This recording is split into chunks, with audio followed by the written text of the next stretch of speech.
no idea how the sound is. Should be good. At least when I was like looking at.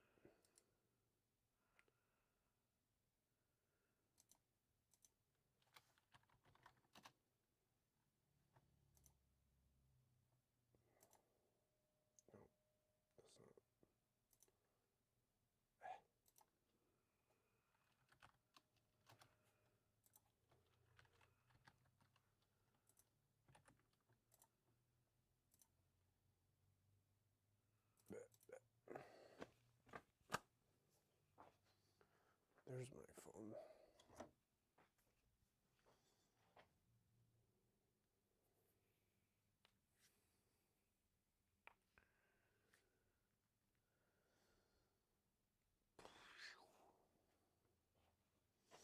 I didn't really get a chance to. I actually saw a lot of that longer one, a lot of stuff in the documentary. In the Was it The Art Life, or yeah, I think is what it's called. yeah, I think.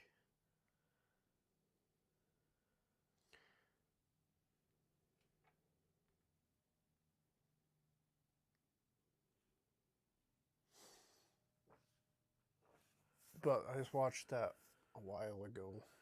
I know it's been a couple weeks since I actually listened to a whole bunch of David Lynch stuff, so I'm like, I remember most. I mean, the bulk of it, probably like the last half of it, is all just him talking about his experience with different people. Yeah. It's basically him just talking about, it's like, oh, this person was a great actor, and Yeah, the first. this is how they got into the roles that they had, or this person was the like set designer, and I knew him from way back. And so it's more, a lot of the stuff that's kind of what we want to talk about is like right at the beginning. Yeah. In like the first like 20 minutes. All right, we live? It should be. The problem with this is I can't see the chat. Chat's over there. That's what I know. But that's okay. I don't know if you can have two. Well, you can see it here. Oh, well, there you go. This is the one directly on the. We can. Yeah. Kind of show both at once, I guess. That should be going. That's going. Or we can do that.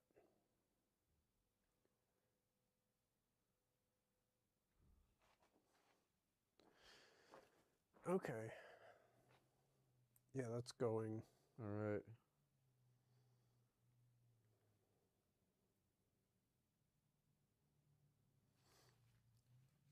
I think it has been going for a second, but.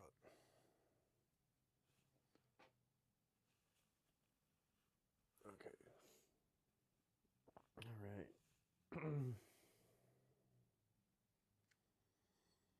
I mean, in a lot of ways, I mean, he mentions it in the documentary that, like, he got the Art Spirit book from somebody.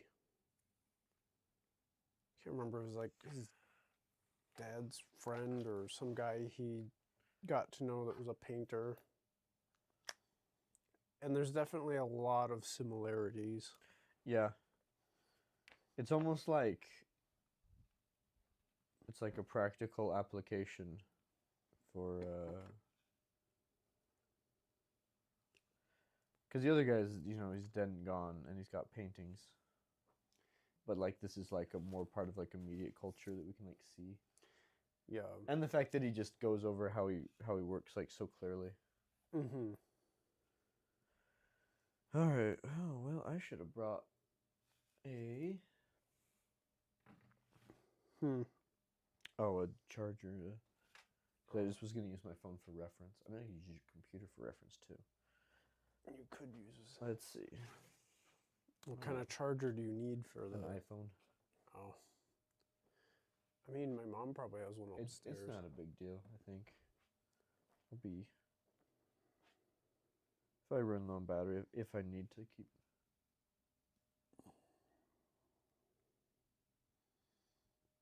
Oh, I'm seeing my hand, like, with a dramatic delay. That's bizarre. I was like, why is my hand acting that way? Good thing you don't need to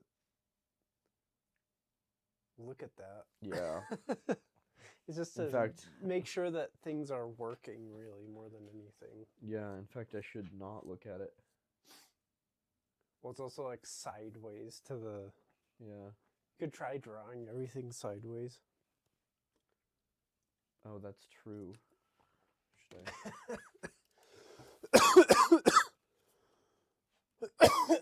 Hey.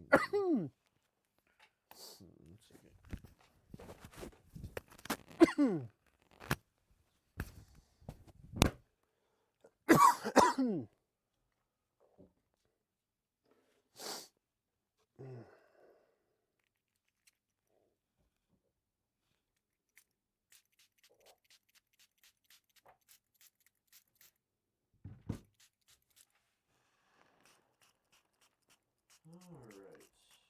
Well,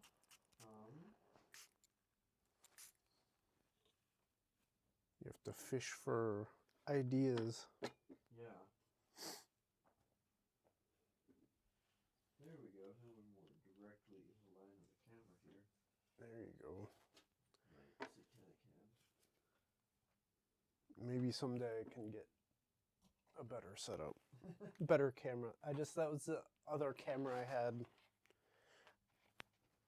I mean, I have the DSLR, but that thing's stupid because it will only stream, like, run a video stream for like 30 minutes before it shuts off. Yeah. Whereas these two cameras, you can go forever.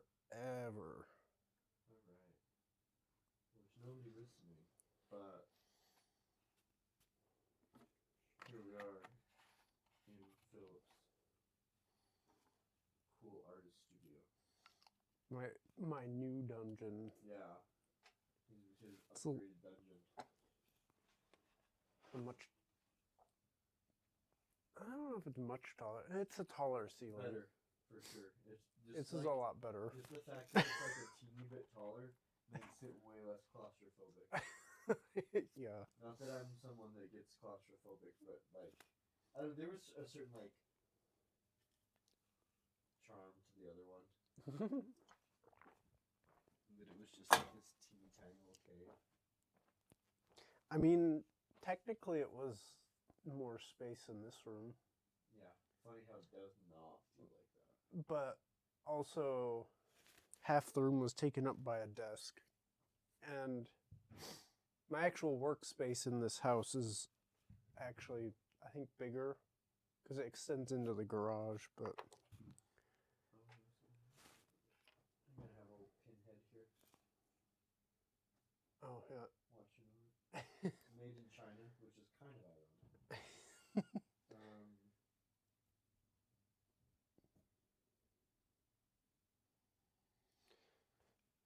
I think the big takeaway I had, just going back over all that, his idea explanation is I need to write down ideas more often. Also, your microphone's way over here. Oh. I think it's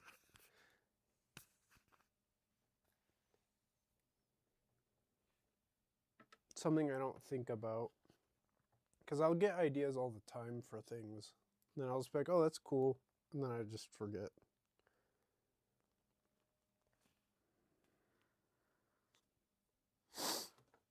It's a bad habit. Yeah.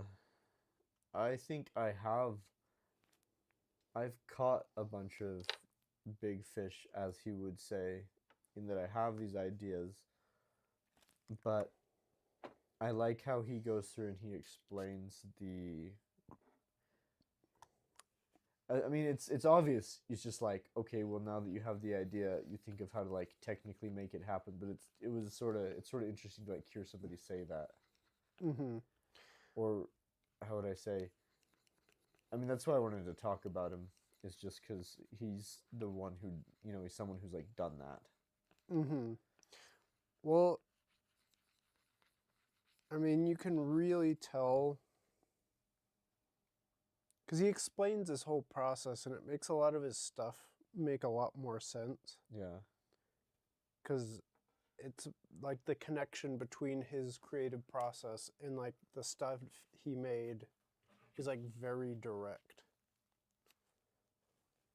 So like, when he explains things like, oh, well, in order to make a movie, all you need is like 70 scenes, 70 ideas. Mm-hmm.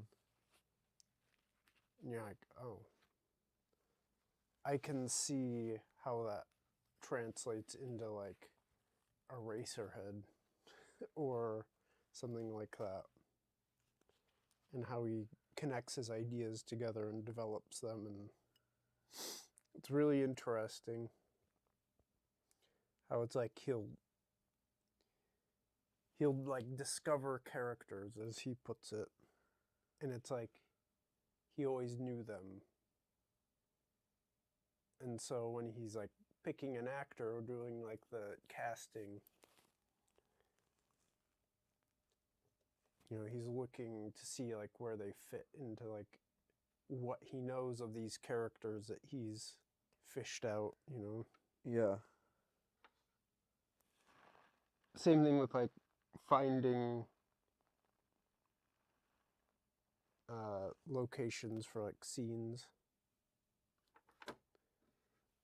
Similar thing. Where it's like it might not be exactly what you were looking for, but then like in that space itself, you kind of get more ideas. Because like he is talking about, when you catch an idea, it's like you keep putting it out there and it attracts more ideas. So it's like you use them to like expand themselves and get new ideas.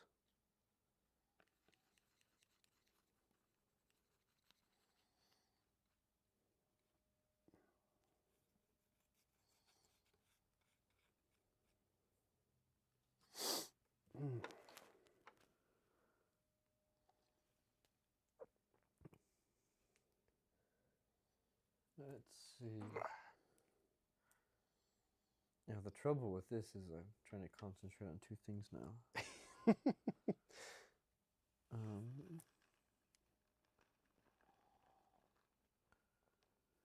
Yeah, I was telling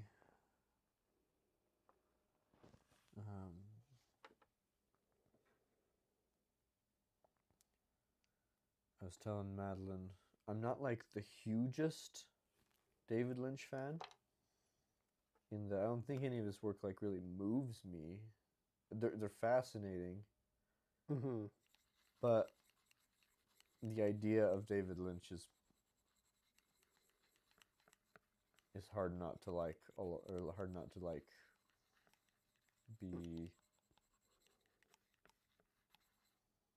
I like the idea of David Lynch as just someone who was actually doing it.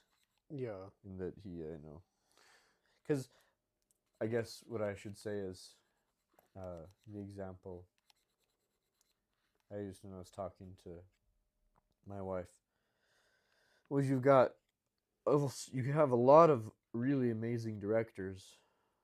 You got like Kubrick or Paul Thomas Anderson. Mm-hmm. And a lot of times, or almost all the time, they use books, which is fine, right? And they make these amazing movies. But, it starts with somebody else's thing, whereas David Lynch is doing it in that it's all from him. It's just flowing like right out of him. And there's other people who do that too, but he just got to make like bizarre stuff that's also financially successful, so he kept getting to like make it. Yeah.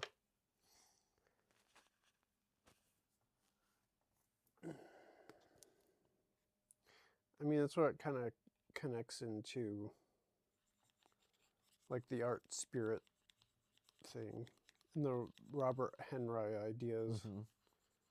Because definitely a lot where they have the same idea of like, oh, if you have the thing and you have a desire to do it, it's like you need to just do it. It's like it's like once you have that idea and like the desire to pursue it, you have to just go for it.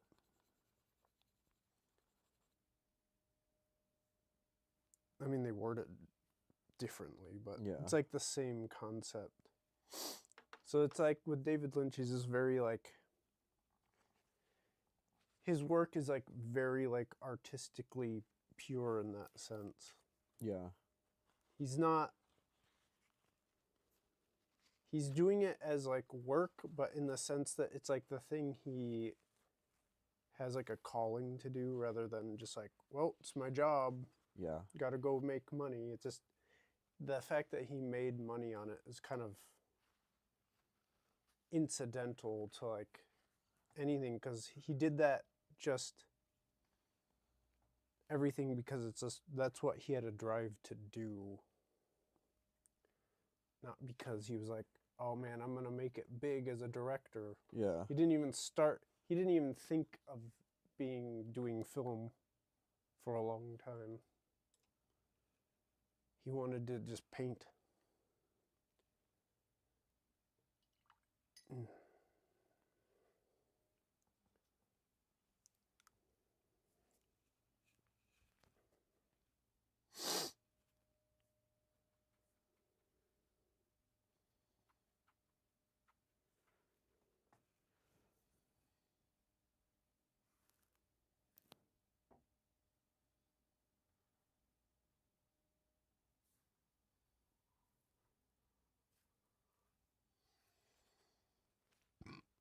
I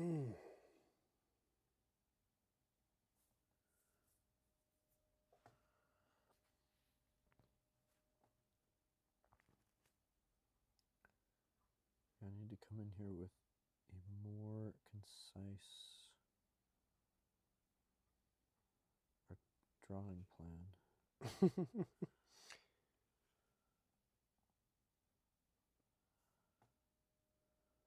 Which is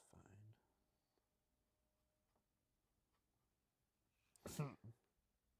I already had my painting started, so I don't have to think too much about.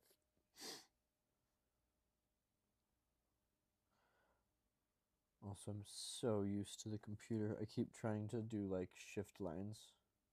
I mean, I'm not trying. Like, that's where my brain goes. Yeah. I'm like, all right, put the dot here, and then I go over here and I push shift so it makes a straight line. All right.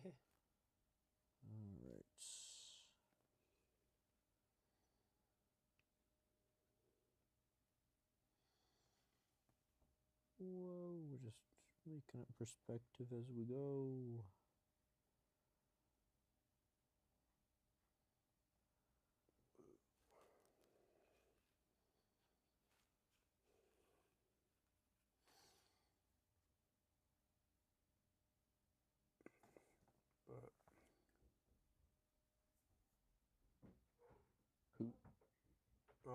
Who's coming down here?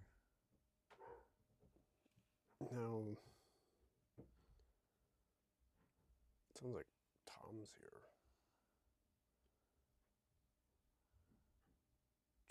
T-O-double-M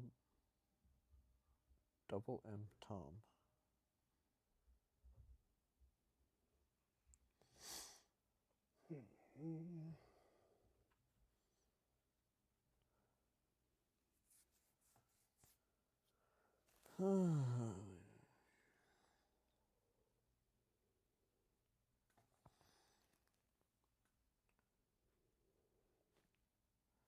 Are you guys just babysitting Wilson?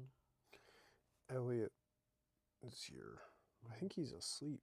I was going to say you should have Tom come down here. But if he's got to pick up Wilson. Yeah, I don't know what their plan is exactly. I know they're going to something today.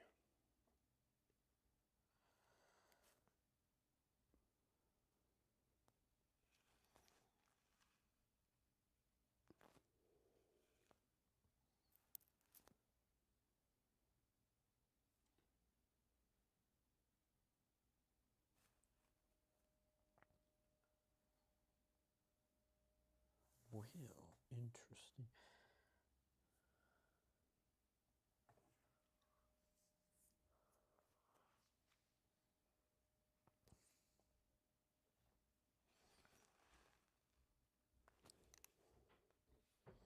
Uh-huh.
Everybody's here today, I guess. Sheesh.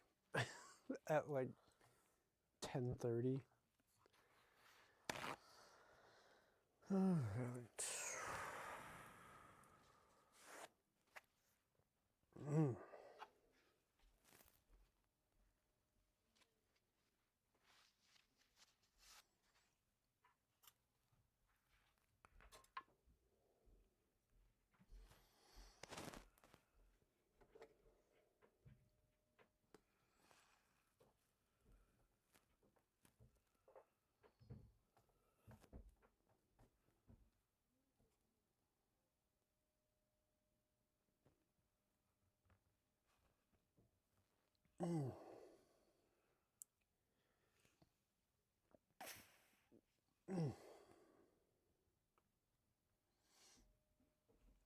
And he has his whole thing with like transcendental meditation, Yeah.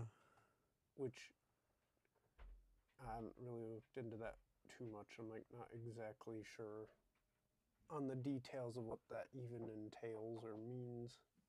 But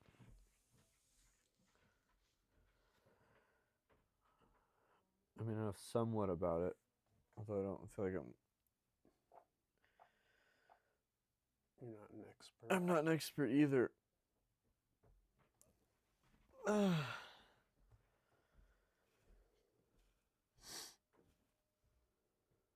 you got Maharishi Mahesh Yogi,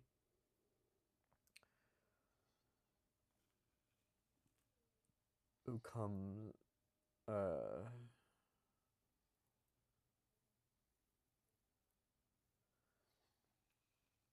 out of the lineage. A lot of stuff I like to learn about also comes out of, but he kind of just did his own thing. Again, I'm also not any sort of expert. I like know vaguely, but I don't know. Transcendental meditation is a little odd because it's like he essentially took Hinduism and stripped everything off of it, and just the meditation. Oh. So, and it's just one kind of meditation. It's like just that, where they give you a mantra.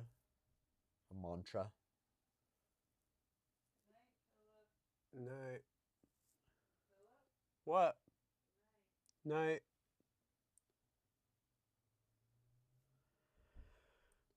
Yeah. You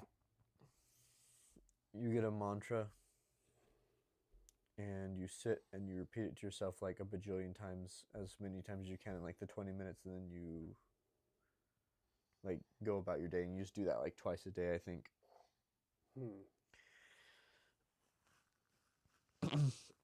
Which, I mean, I guess there's something to be said for that, because Hinduism is a lot. Mm-hmm. Hinduism is a lot, especially depends on like what you're learning about, but it's pretty like inaccessible sometimes. Yeah. Um, and so this is it was essentially like he made Hinduism for dummies for the West.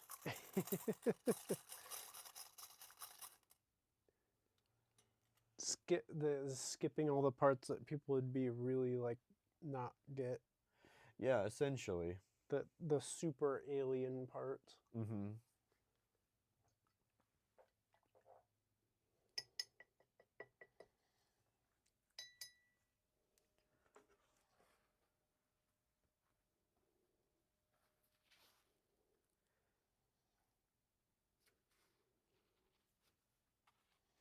Yeah, because it's something I mean, learning about Hinduism, studying it, it's something I've been very interested in for a long time. But again, there's some times where you're just like, man, this is a lot. Yeah. It's because essentially, like the whole culture comes with it. Yeah, and it's, if you're like not a part of that, you're just like, I don't really get this. Yeah. It's it's like you have to like spend a vast amount of time just immersed in that to really get it. Yeah. Otherwise, you're just like, I don't know. Because it's so different. It's Yeah. a very different thing to what we're used to.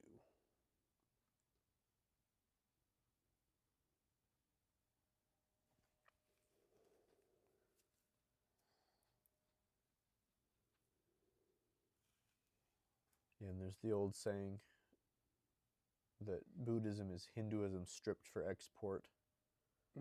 And so transcendental meditation, I suppose, would be Hinduism like super stripped for export. It's like Hinduism, I don't know. It's hard not to kind of like look down on it a little bit, because it's like it feels like some sort of like it's like Walmart Hinduism, but I think it's probably more profound than that. I think a lot of people have, because it's using this meditation technique that I think a lot of is really good for a lot of people, their minds. Mm-hmm. But I think it's famously controversial because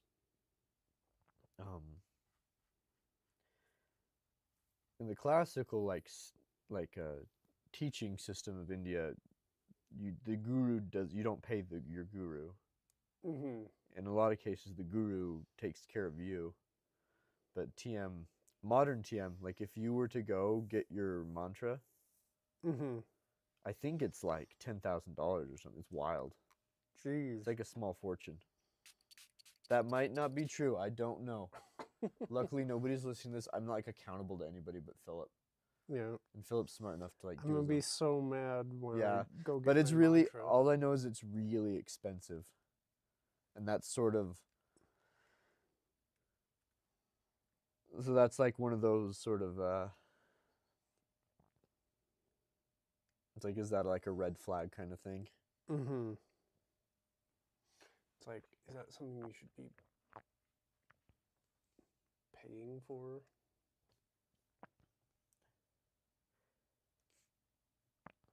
Yeah, because you could just buy it.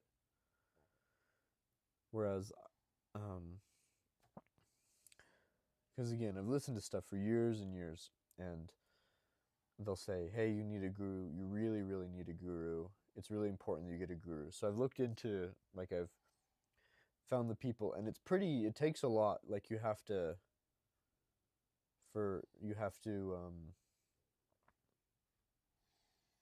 do a lot of vetting to actually get one of the, like, someone who's legit Mm-hmm. to be your guru. Mm-hmm. And so far, I'm like, man, I don't want to do that. You're like, I'm not that into this. Yeah. So there's that. That's the way you would do it. Otherwise, is there's just very serious vetting Mm-hmm. to, you know, to tell you're serious. And it's more like, oh, I'm just kind of curious about this. Yeah. They're like, no, you have to be like ready to be hardcore. Yeah.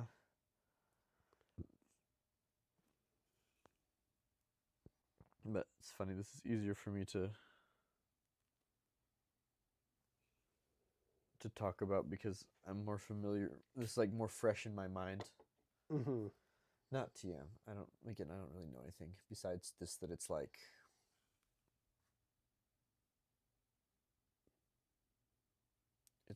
quick and easy Hinduism.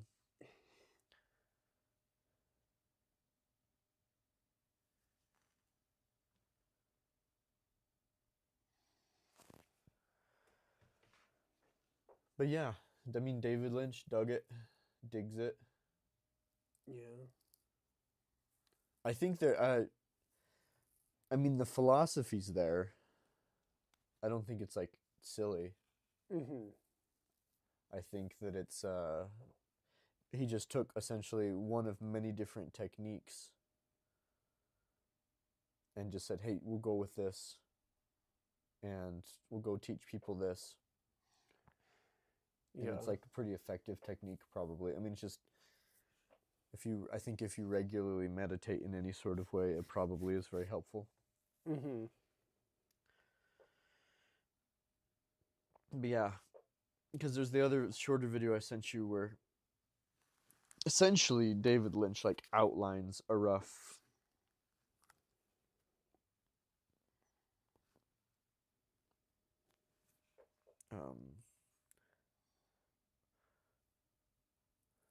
like a rough what are my words for how much philosophy I take in. It's because I never talk about it. Yeah. Cosmology, maybe not that. I don't know. But you know, he like has a little paper and he draws like what transcendental meditation does for you. Yeah. Which is like dipping down into like reality to grab those fish. Mm-hmm.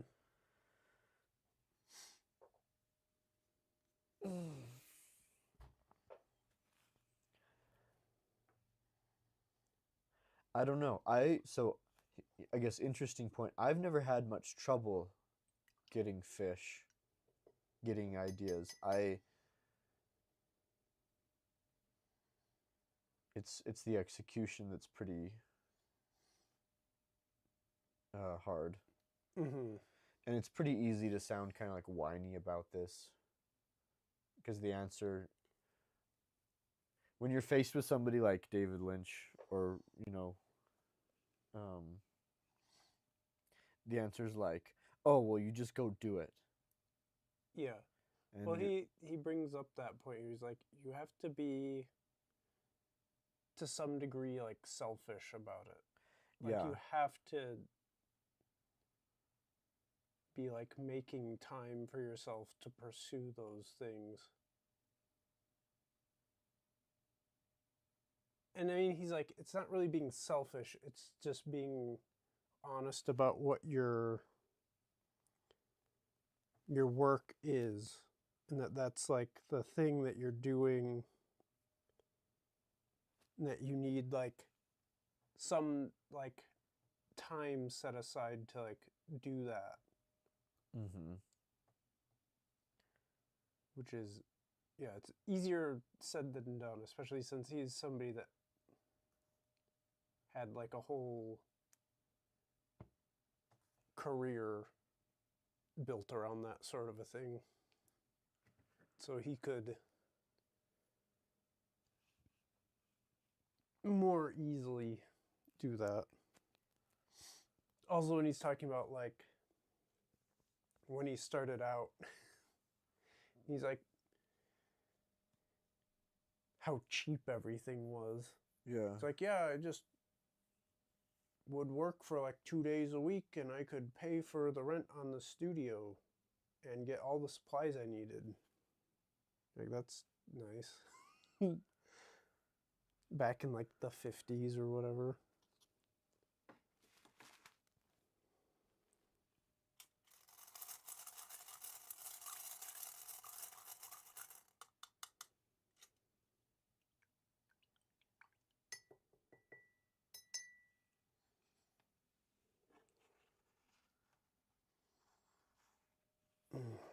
Yeah. When faced with someone like that, essentially, I always feel like anything I say is kind of like a lame excuse. But man, it's tough. It's like, I have very, very little time. it's like, And I have like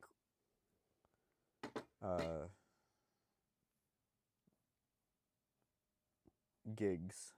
yeah. But again, you know, when with something like that, it's like, well, you just do it. You're like,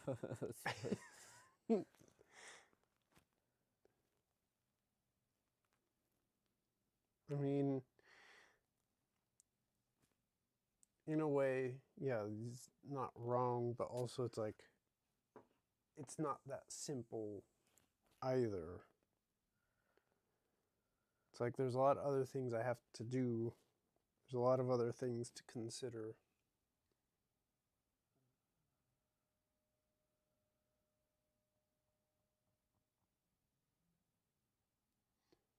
Then I guess it's like, well, then maybe you're not taking it serious enough. yeah. I always,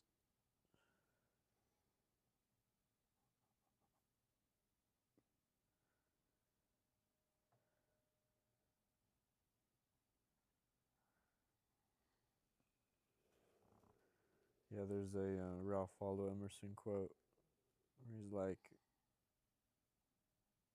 oh, I don't remember, I'm going to butcher it. It's essentially like if you don't say the thing that you know you gotta say, then you'll just have to deal with hearing it from somebody else. Mm.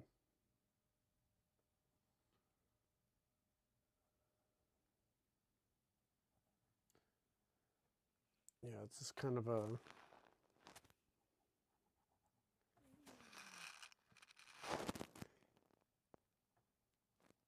matter of just like recognizing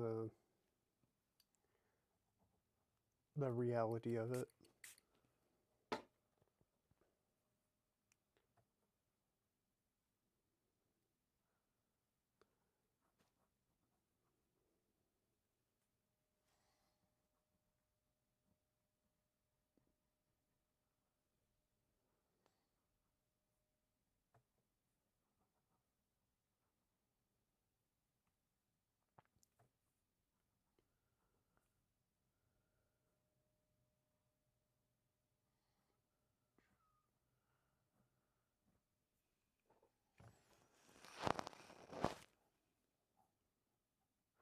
Yeah, ideas not really the problem, which is something I've always really liked about myself, I guess. Mm-hmm. It's my mind is buzzing with them all the time, and I spend long periods of time thinking about them, fleshing them out, but never getting to the point, because you really gotta like get drawing. That's where the thing really starts to like become a thing. Mm-hmm. Like you can think about something forever and it never, you know, never becomes anything really. Yeah. Like you have to start, you have, the idea has to like go on to some like physical medium, even if that's the like the computer. Mm-hmm. Which that's part of why writing it down is really useful, because you can start that way. Like once it's on paper, it can almost like take hold. Mm-hmm. One, the way Lynch puts it is like you need to write it down in a way that when you come back to it, it immediately brings that whole thing back. Mm-hmm.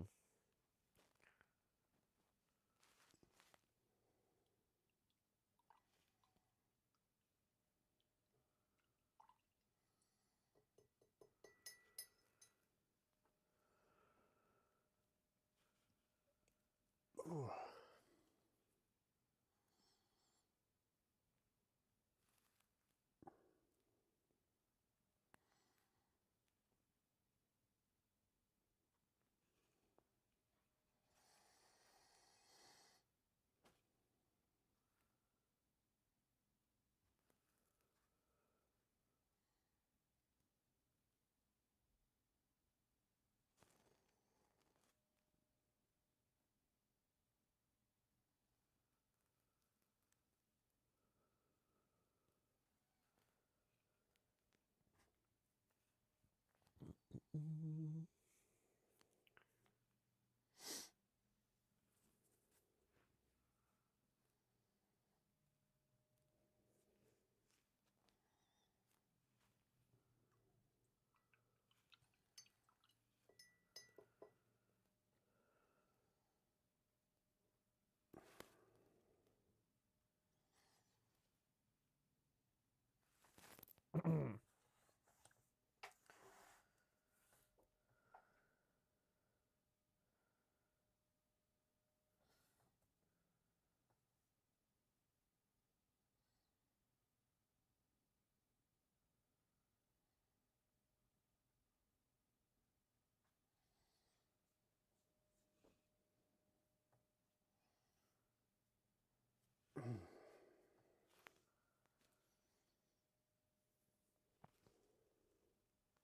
Yeah, how is it?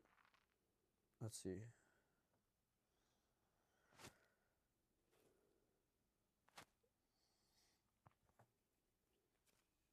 Um,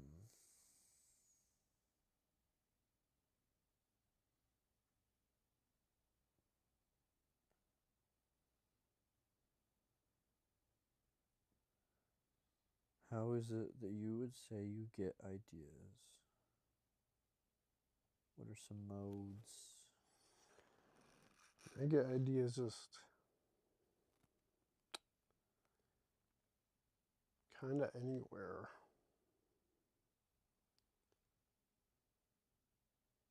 It's very much just like as I go about. And I mean, for like a lot of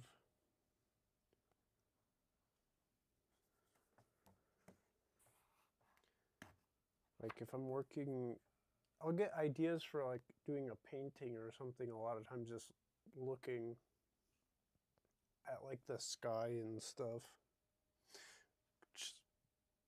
Because I do more like landscapey stuff. Yeah. But I mean, it's just like be like, oh, I really like what the sky's doing here, and I'll remember that. But I mean, that's not. I mean, it is an idea, Yeah, no, totally. but not necessarily in the. I'm gonna make a film about that kind of thing.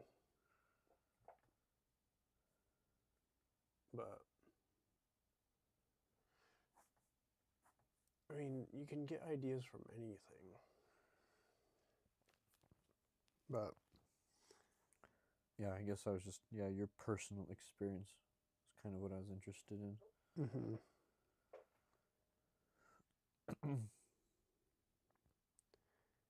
It's kind of like anything that like gets you thinking a lot.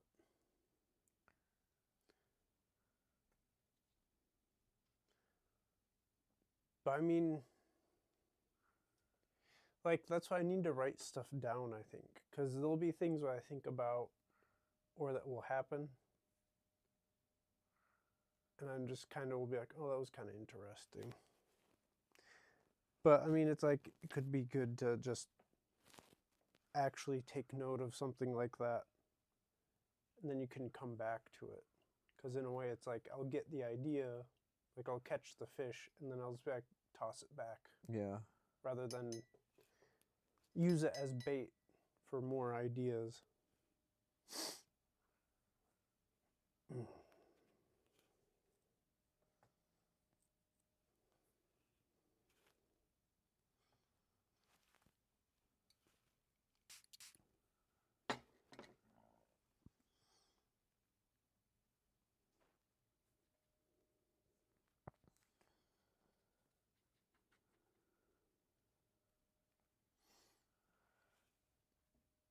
Yeah, it's interesting how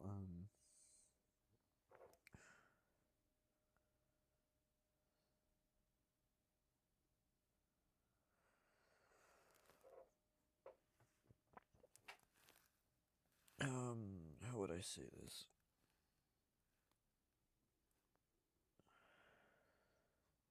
I'm really like not much of a painter or like a I don't know, like animation is like the medium for me Mm-hmm. because I'll often see things as well, such as look at the mountains, trees, but I immediately want to express it in like movement. Mm-hmm.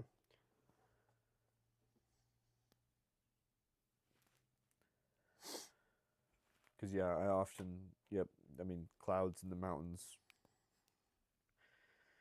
and the trees are all are definitely all some of my muses. Mm-hmm. And yeah, it's I never like think of it as a picture. I immediately like want to like essentially animate it. Mm-hmm. Yeah. But that's kind of been the interest. That's an interesting thing is that I don't really like think of animated stories in the sense of like characters. I Mm-hmm. always end up trying to figure out. So I'll get something which is, you know, like a scenario that captures that kind of mood, right? Uh-huh. Let's say like an autumnal evening in a very like poignant mood, and I have it, and I'm like, you can't just um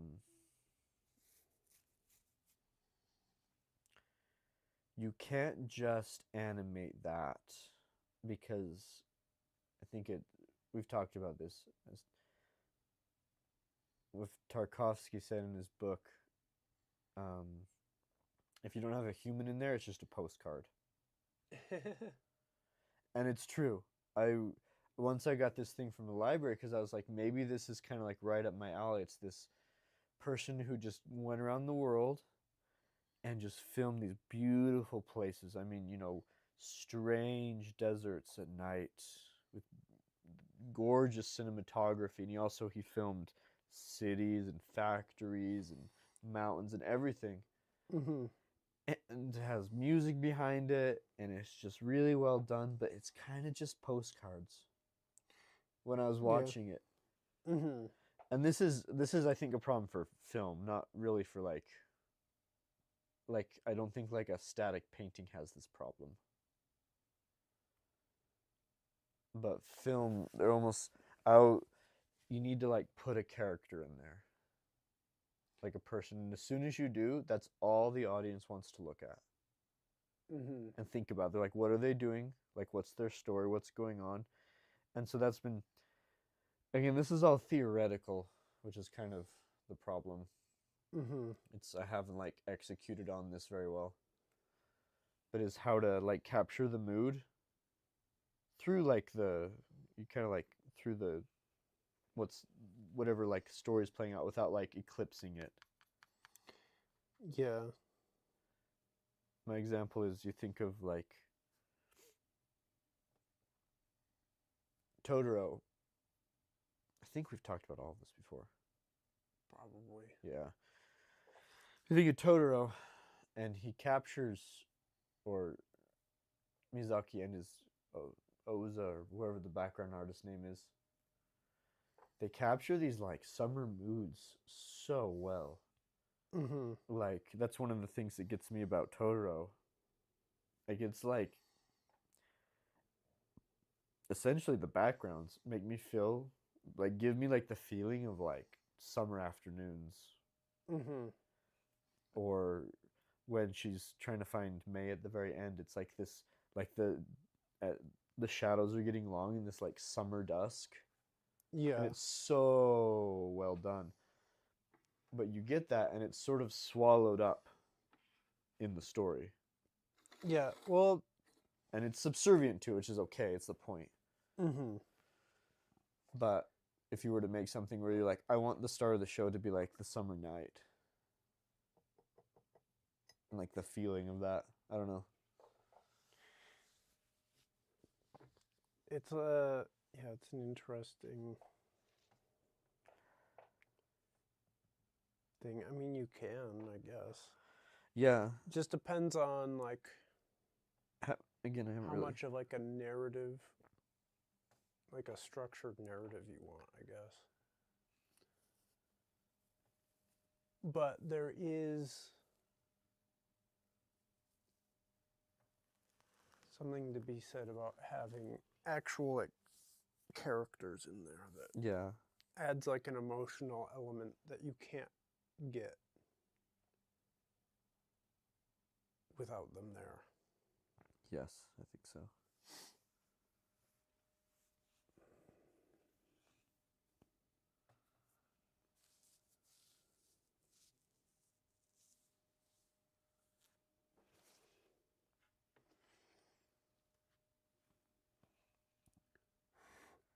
Yeah, I think you have to have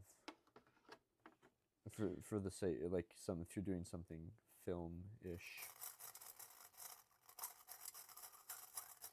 I mean, even in a painting, like having some human element does change things. Yeah.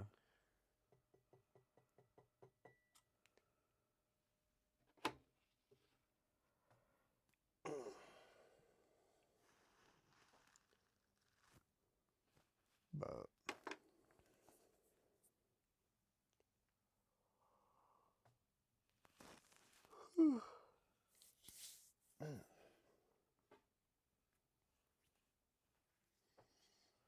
gosh dang.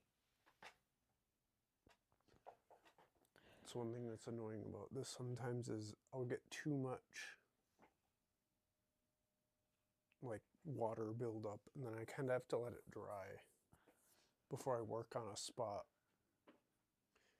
Otherwise, when I put down more, because I'm trying to do like a wash kind of thing to like blend some color in, but if it's too wet with the gouache, it starts pulling up stuff from like too deep and it does things I don't want it to do, so I have to let it. It's looking okay now. It is looking good.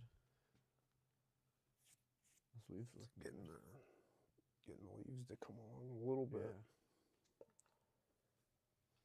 I don't know. I have like a bunch I need to do on this though.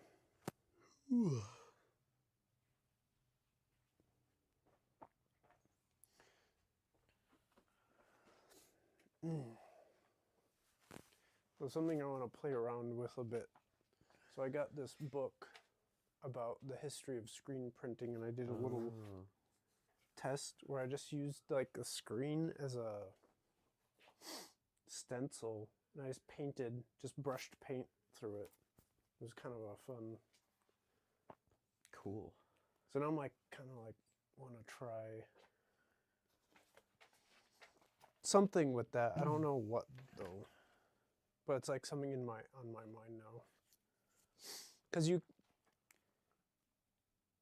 can do some kind of cool stuff. Let's even find.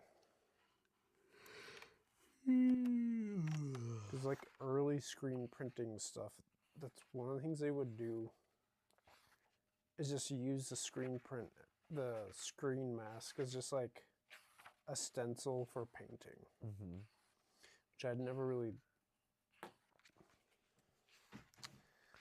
thought of. Like this. This is cool. That's just a painting through like a stencil. That is cool.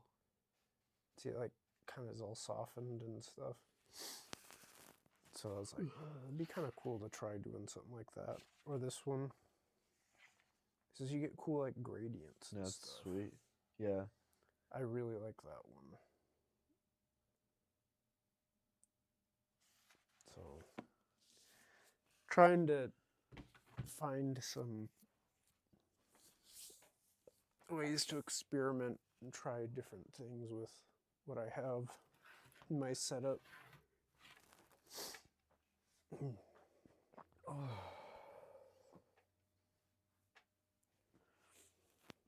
Oy.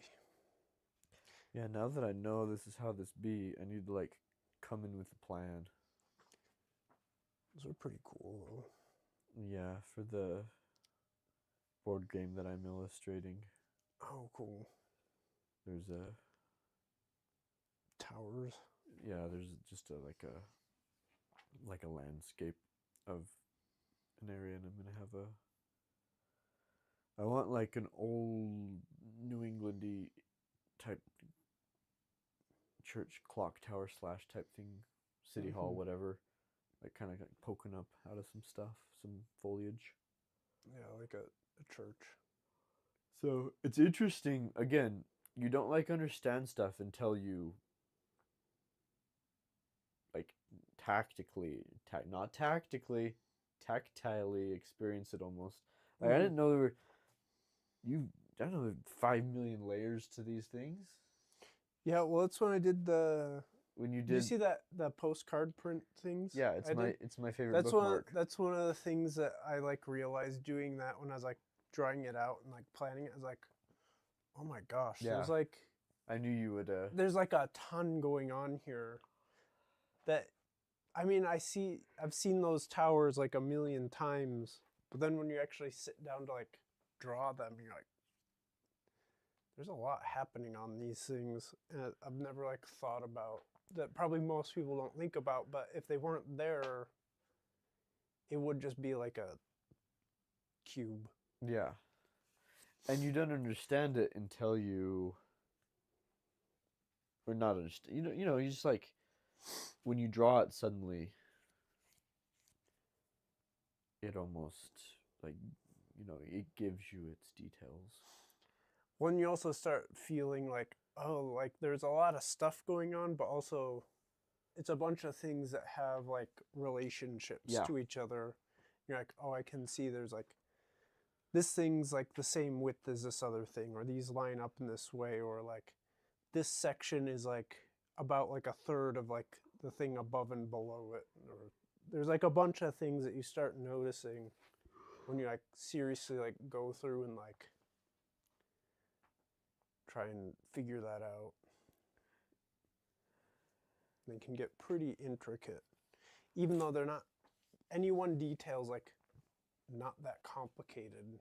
It's just there's a lot. And it's the same thing with anything. Again, we were just talking about, I mean, I go for a walk or who knows what. You see the mountains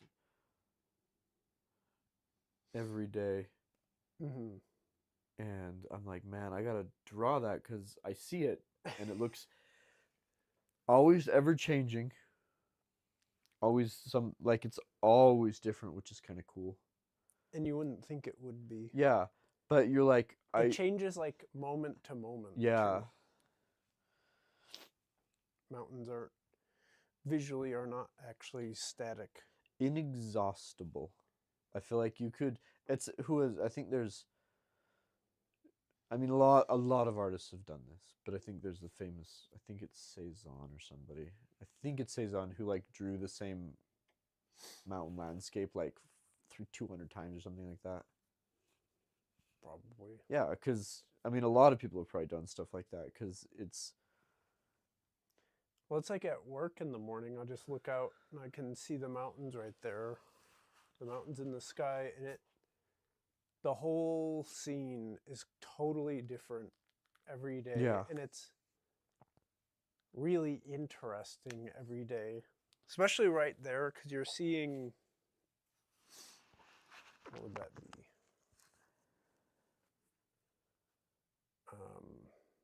Or the Rock Canyon, but from like the Orem side, so you're like seeing like down it, and you can really get like the depth going back. So even on like a day that most people would consider crappy, where it's like really hazy, Yeah. I think those are really interesting because it's like you can see like the different layers like going back against each other and like fading, and they're like all different subtle different values.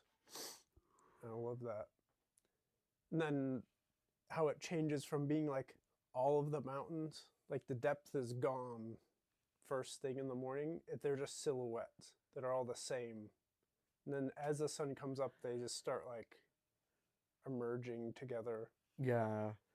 Yeah, different times really of day, different, I guess, atmospheric quality, who knows. But there are the times when it's essentially like the other day, I think it's because it was rainy in the distance. Mm-hmm. And it was essentially this far mountain was like just this like blue silhouette. It was like this super like pale blue, pretty. You like never expect that color. Yeah. But yeah, like Sometimes they're just silhouettes, and other times they're like popping right out. Yeah. No, because the position the sun is relative to them, and then all sorts of other things will change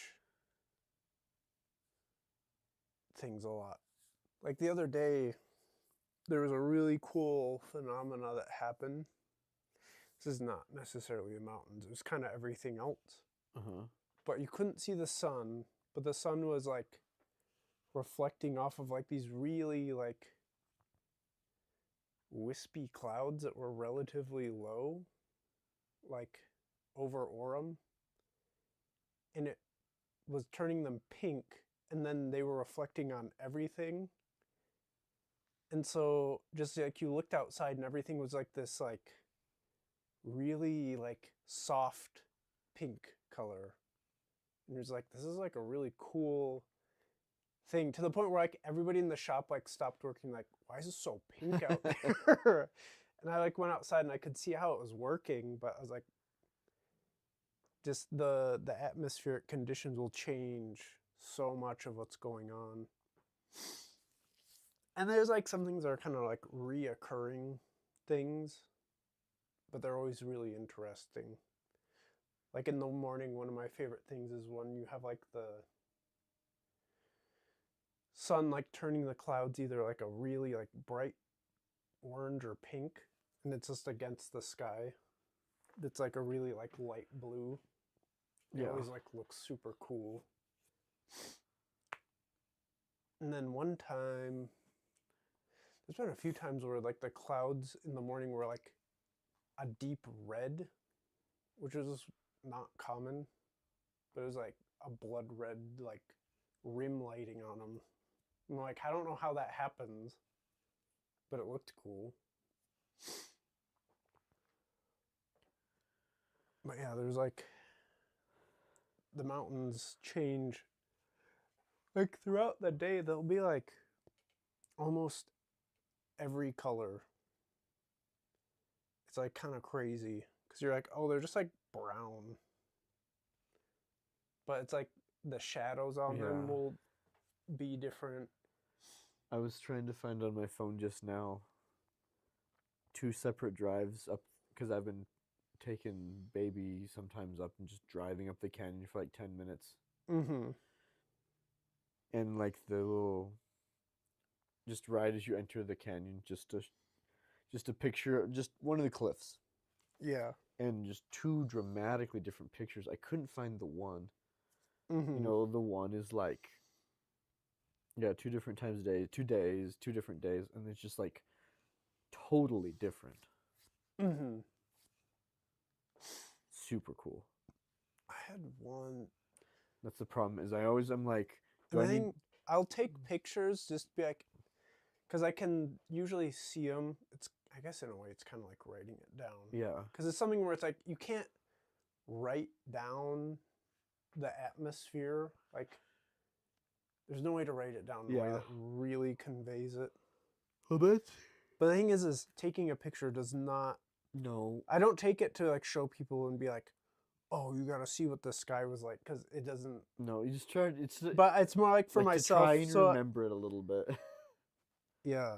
Because every time I take that picture you're talking about, I'm like, this isn't going to do it any justice later, but maybe it'll like help me remember it. Yeah. Because like again, like this isn't like convey it, but I did like a panorama just from work. Yeah. And again, it doesn't convey it, but it's like, this was like blue down there, but it was like way more like of a warm color there. And it was just cool to see, like, you could see like, even though they're like kind of the same like distance from the sun there, just because of like the clouds, how like up Provo Canyon, that area was like way cloudier, and then it was like more clear down the other way. It was like, one was like bright sunrise thing, and the other side it's like blue. And so I was just like, that's kind of a cool. And then in the middle, it's like, it was like almost like beige clouds. But I don't know. I like that spot because you can see like down Provo Canyon kind of towards like Timp, and then you can also see like down Rock Canyon, see like down to like Provo Peak and stuff. But yeah, I'll like take pictures just to kind of be like, oh yeah, there was that thing going on. And I'll use them as reference. You always have to kind of like push it a bit because the camera phone, especially, I don't think either of my phones have good cameras, but even then, it just doesn't like capture the feel quite right ever.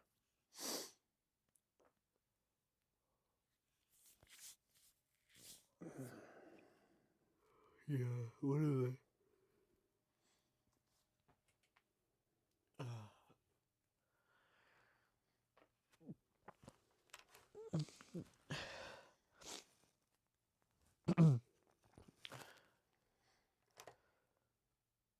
Yeah, there's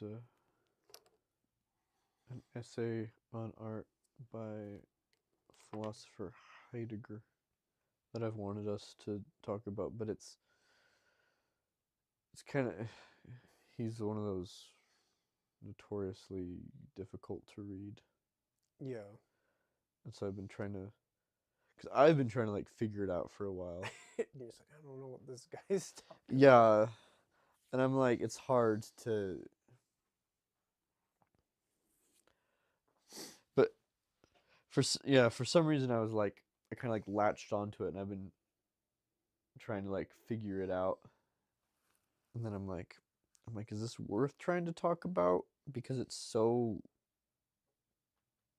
kind of like heavy duty philosophical. Maybe. But I was like, but it's cool ideas. You just have to like dig into them. Mm-hmm. I don't know. But yeah, that's one of the things I've wanted. But it's sort. I didn't even think it was about this kind of thing, but it sort of is, because that's like kind of his whole philosophy. It's very like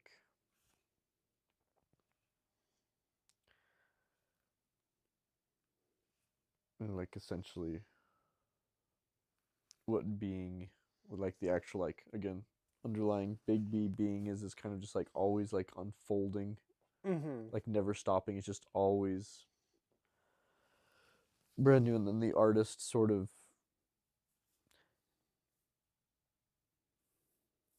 how would you say,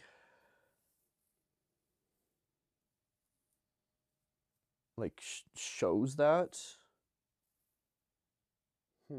in the sense that, like, I guess he just, again, we can talk. This could be its own episode. It'd probably have to be. Yeah. But it's really, especially because, yeah, I'll like send you what that is and send you some things to look at.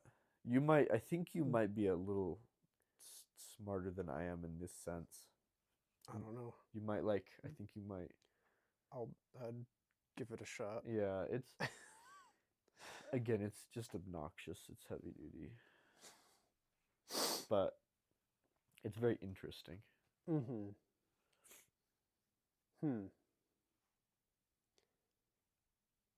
I'd be interested seeing what he's got to say. Yeah, but essentially it's, I mean, an example he uses is Van Gogh's got a pair of shoes that he drew, and he's like, in normal life you never like pay attention to it, but when an artist like draws it, suddenly like it, like all the details like unfold for the person watching it. Like they're like, oh yeah, it's all weather worn, and you're like, I can, he like outlines what he imagines, kind of like, he's like, he imagines like the peasant walking down like the path in the evening, and he's all worn out after a hard day's work. But you know, it all comes like it, like, if you saw those shoes normally, you could like focus on them and like think about them. Yeah. But like when the artist draws them, something that kind of like, yeah, it highlights it in yeah, a way. it like kind of like, I don't know, this is not the words he used, but it kind of like brings it to life a little bit. Mm-hmm. That's I mean, oh, it's an interesting thing. Well, I mean, anything that somebody produces, like an artistic work, it's a deliberate act.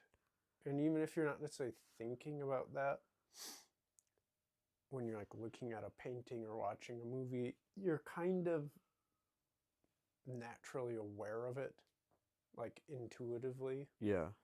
It's like you're aware, like when you're watching a movie, it's like people made this. Like this was intentional. Where you see a painting, it's like somebody chose to make this, they made the decisions. And so it like has a yeah, you like intuit like a weight to it because of that. Yeah. So it's like you could take something ordinary, and because somebody chose to like do a painting of it, you suddenly are like give it more attention. And you're like, I've never thought about shoes like in this detail before because apparently somebody else took the time to do these shoes. It's interesting.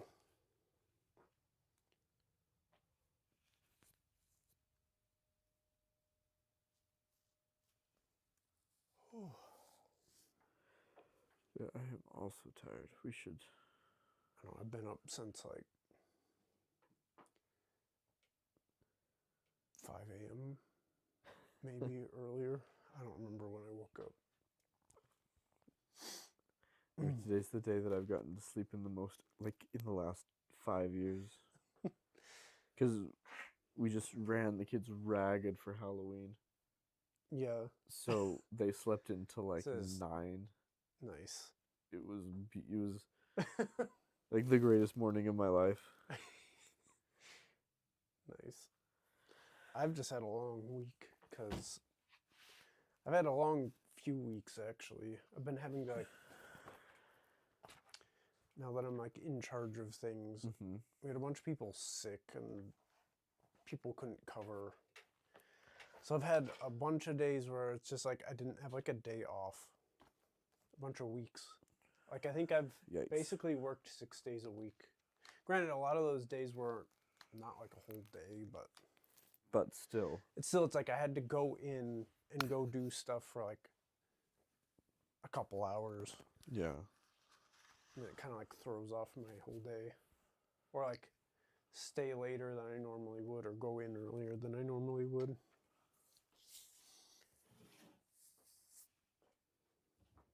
Which this week was particularly rough. But That's all. But it's like honestly, like it's not that bad. I'm making it sound worse than it was. It's just like when I'm used to like I don't know. It's not- nice to have a break. yeah. I was looking forward to it this week too, and then it's like we had a huge order and we had people sick, and it's like I have to go in.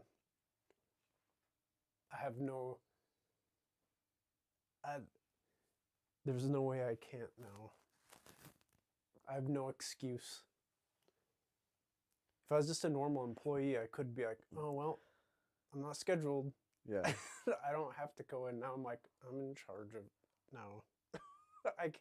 I can't. I have to like ensure that things work. So it's like if I can't get anybody to cover a position, I guess I have to. All right. Wow, it's so blurry. Why is it so blurry? I think did I turn off autofocus?